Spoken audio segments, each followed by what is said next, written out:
ನಮ್ಮ ಕನ್ನಡಿಗರೇ ಹಾಡಿರುವಂಥ ಅಂದರೆ ಗಾಯಕರು ಚೇತನ್ ಸಾಸ್ಕ ಅವರ ಧ್ವನಿಯಲ್ಲಿ ಆ ಹಾಡನ್ನ ನಾವು ಆಲ್ರೆಡಿ ರೆಕಾರ್ಡಿಂಗ್ ಮಾಡಿದ್ದೀವಿ.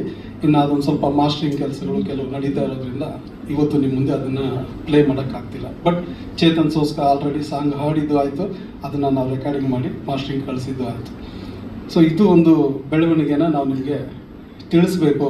ಯಾಕೆಂದರೆ ನಾಳೆ ಸಿನಿಮಾ 23ಕ್ಕೆ ರಿಲೀಸ್ ಆಗ್ತಾ ಇರೋದ್ರಿಂದ ನಿರ್ಮಾಪಕರು ಆ ಚಿತ್ರದ ಪ್ರಚಾರಕ್ಕೆ ಎಷ್ಟೆಲ್ಲ ಹಣ ಖರ್ಚು ಮಾಡಬೇಕು, ಬುದ್ಧಿ ಖರ್ಚು ಮಾಡಬೇಕು, ಟೈಮ್ ಸ್ಪೆಂಡ್ ಮಾಡಬೇಕು, ಎಲ್ಲವನ್ನು ಮಾಡಿ ಒಂದು ಸಿನಿಮಾನ ನಿಲ್ಲಿಸೋದಕ್ಕೆ ಗೆಲ್ಲಿಸೋದಕ್ಕೆ ಅವರ ಒಂದು ನಾವು ಶೂಟಿಂಗ್ ಟೈಮಲ್ಲಿ ಎಷ್ಟು ಕಷ್ಟಪಟ್ಟು ಅದ್ರ ಡಬಲ್ ಕಷ್ಟ ಇವಾಗ ಅವರು ಪ್ರಚಾರದಲ್ಲಿ ಮಾಡ್ತಾ ಇದ್ದಾರೆ. ಅದರ ಕೆಲಸ ನಿಮಿತ್ತನೇ ನಮ್ಮ ಹೀರೋ ಮಡೆನೂರ್ ಮನು ಗಲ್ಲಿ ಗಲ್ಲಿನೂ ಸುತ್ತಾ ಇದ್ದಾನೆ. ಹೋಗಿ ಯಾರನ್ನೂ ಬಿಡ್ತಿಲ್ಲ, ಮದುವೆ ಮನೆ, ಸಾವಿನ ಮನೆ, ಪ್ರತಿಯೊಂದು ಮನೆಗೂ ನುಗ್ಗಿ, ಪ್ರತಿಯೊಂದು ಟೀ ಅಂಗಡಿಯಿಂದ ಹಿಡಿದು ದೊಡ್ಡ ಹೋಟೆಲ್ವರೆಗೂ ಎಲ್ಲ ಕಡೆ ಹೋಗಿ ಪ್ರತಿಯೊಬ್ಬರಿಗೂ ಡೈರೆಕ್ಟ್ 1 to 1 ಒಂದು ಇನ್ವಿಟೇಷನ್ ಕೊಟ್ಟು ನಮ್ಮ ಸಿನಿಮಾಗೆ ಬನ್ನಿ ಅಂತ ಕರೆಯೋಕೆ ಹೋಗಿದ್ದಾನೆ. ಆ ಥರ ಗಲ್ಲಿ ಗಲ್ಲಿ ಸುತ್ತು ಸಿನಿಮಾ ಮಾಡಬೇಕು ಅಂದರೆ ಒಂದು ಪ್ರಚಾರ ಮಾಡೋಕ್ಕೆ ನಿಂತಿರೋ ನಾವು ಈ ಥರದ್ದು ಯಾವುದೋ ಒಂದು ಸಿಲ್ಲಿ ಮ್ಯಾಟ್ರಿಂದ ಪ್ರಚಾರ ಪಡ್ಕೊಳ್ಳೋಕ್ಕೆ ಇಲ್ಲಿಗೆ ಬಂದಿಲ್ಲ. ಒಂದು ನಾನು ನಿಮಗೆ ಕನ್ವೆ ಮಾಡಬೇಕು ಅಂತ ಹೇಳ್ತಾ ಇದ್ದೀನಿ. ಅಂದರೆ ಜನ ಯಾರೋ ಕೆಲವರು ಮಾತಾಡ್ಕೊಂಡಿದ್ದು ನಮ್ಮ ಕಿವಿಗೆ ಬಿತ್ತು, ಸೋನು ನಿಗಮ್ ನಿಮ್ಮ ಸಿನಿಮಾದಲ್ಲಿ ಆಡಿದ್ದಾರೆ, ಇವಾಗ ಅದನ್ನು ಪ್ರಚಾರಕ್ಕೆ ನೀವು ಬೇರೆ ಥರ ಬಳಸ್ಕೊಂಡ್ಬಿಡ್ಬೋದು. ಯಾವುದೇ ಕಾರಣಕ್ಕೂ ಆ ಪ್ರಚಾರದ ಮನಸ್ಥಿತಿ ಇಟ್ಕೊಂಡಿಲ್ಲ, ನಾವು ಕುಂತಿಲ್ಲ. ಕನ್ನಡದ ಪರವಾಗಿ, ಕನ್ನಡಿಗರ ಪರವಾಗಿ ನಮ್ಮ ಸಿನಿಮಾ ಕನ್ನಡ ಸಿನಿಮಾ, ಅದಕ್ಕೆ ಧಕ್ಕೆ ಆಗಿದೆ ಅವರಿಂದ. ನಾವು ಅದನ್ನು ಉಳಿಸ್ಕೊಳ್ಳೋದು ಬೇಡ.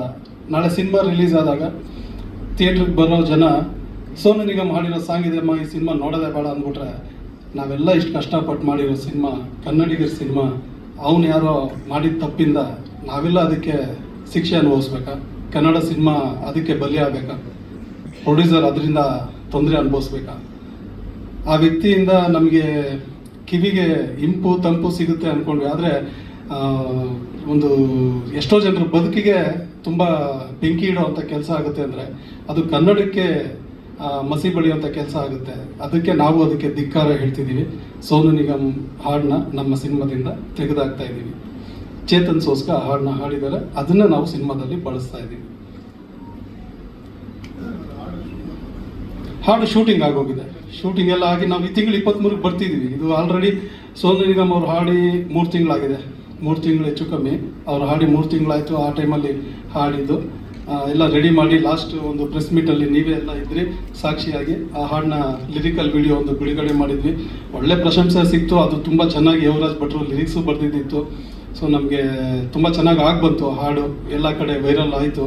ಈಗ ಪ್ರಚಾರಕ್ಕೆ ಮನು ಎಲ್ಲೇ ಹೋದರೂ ಚೆನ್ನಾಗಿ ಕೇಳ್ತಾ ಇದ್ದಾರೆ. ಈ ಸಿನಿಮಾದಲ್ಲಿ ಸೋನು ನಿಗಮ್ ಹಾಡಿರೋ ಸಾಂಗ್ ಇರಬೇಕಲ್ಲ, ಅದು ಇರುತ್ತಾ, ಅದೇನು ಇಟ್ಕೊಳ್ತೀರಾ?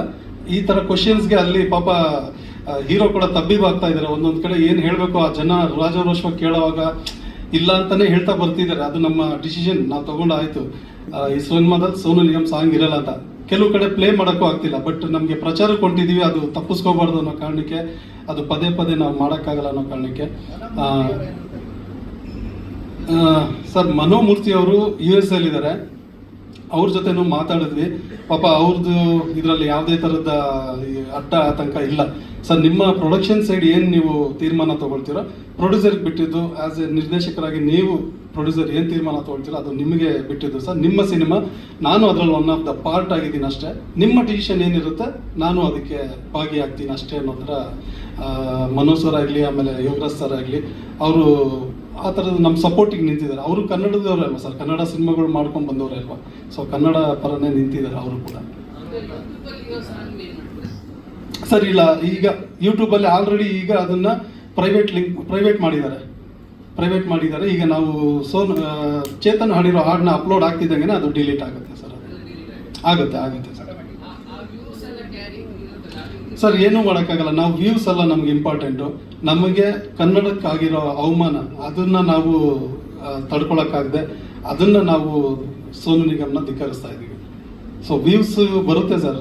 ವ್ಯೂಸ್ ಬಂದಿದ ತಕ್ಷಣ ನಮ್ಮ ಜನ ಏನು ಸಿನಿಮಾ ಬಂದು ನೋಡಲ್ಲ ಅಂತೇನಿಲ್ಲ. ಆಮೇಲೆ ಆ ವ್ಯೂಸಿಂದನೇ ಏನೂ ಆಗಲ್ಲ. ಅದು ಕೇಳಿದ್ದಾರೆ ಸಂತೋಷ, ಅಂದರೆ ನಮ್ಮ ಜನ ಕೇಳಿದ್ದಾರೆ, ಸಂತೋಷ ಪಟ್ಟಿದ್ದಾರೆ. ಸೋನು ನಿಗಮ್ ಹಾಡಿರೋ ಹಾಡುಗಳನ್ನ ಎಷ್ಟೋ ಸಾಂಗ್ನ ಗೆಲ್ಲಿಸಿದ್ದಾರೆ. ಎಷ್ಟೋ ಆಗಿ ನನ್ನ ಹಾಡೇ ಸೋನು ನಿಗಮ್ ಮುಸ್ಸಂಜೆ ಮಾತು ಅಲ್ಲಿ ಹಾಡಿದಾಗ ಅವ್ರಿಗೆ ಫಿಲ್ಮ್ಫೇರ್ ಅವಾರ್ಡ್ ಕೂಡ ಬಂತು. ನನ್ನ ಸಾಹಿತ್ಯದಲ್ಲಿ ಅವ್ರು ಹಾಡಿರೋ ಹಾಡಿಗೆ ಫಿಲ್ಮ್ಫೇರ್ ಅವಾರ್ಡ್ ಕೂಡ ಬಂತು. ಸೊ ಆಗಲೂ ಕೂಡ ನಾನು ಎಷ್ಟು ಖುಷಿ ಪಟ್ಟಿದ್ದೀನಿ, ತುಂಬ ಒಳ್ಳೆ ಗಾಯಕ, ಚೆನ್ನಾಗಿ ಹಾಡ್ದ ಅಂತ. ಬಟ್ ಈ ಥರ ನನ್ನ ಸಿನಿಮಾದಲ್ಲೇ ಇರೋ ಹಾಡು ಇವಾಗ ಅವ್ರದ್ದೇ ಧ್ವನಿ, ಈ ಥರ ಒಂದು ಸ್ಟೇಟ್ಮೆಂಟ್ ಎಲ್ಲೋದು ಅವ್ರು ಮಾಡ್ಕೊಂಡಿದ್ದು ಒಂದು ಇದು, ಅದು ನಮಗೆ ತೊಂದರೆ ಆಗುತ್ತೆ ಅಂದರೆ ಯಾವುದೇ ಕಾರಣಕ್ಕೂ ಅದನ್ನು ನಾವು ಇಟ್ಕೊಳ್ಳೋದಿಲ್ಲ. ಸೊ